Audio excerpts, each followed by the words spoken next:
Sanikatta, a small village in Gokarna. As you approach this village in Uttara Kannada district, you see a spread of over 500 acres of brown fields.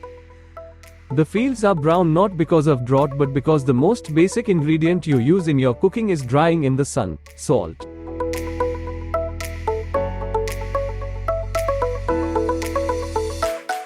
Sanikatta Village, nestling on the banks of river Aghanashini and on the way to Gokarna, has been producing brown salt, unique to this region, since 1720. For generations, people have preferred using this salt produced in this village. Aghanashini is one of the virgin rivers in the world and it flows through a number of medicinal plants in the western Ghats range before it joins the Arabian Sea. Here, produce salt from the same Aghanashini water by natural process, therefore this salt color is brown. The locals spell out the benefits of this salt with pride. Unlike the white salt which is iodized, widely available in the market, the salt produced at Sanikatta is considered pure and natural.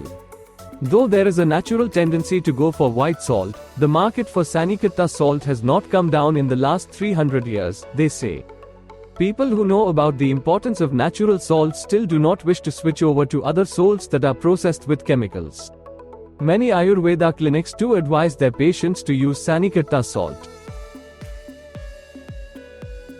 The river water is made to flow into a large reservoir where it is stored for some days. Here the water is allowed to evaporate naturally until its density reaches around 2.5 degrees.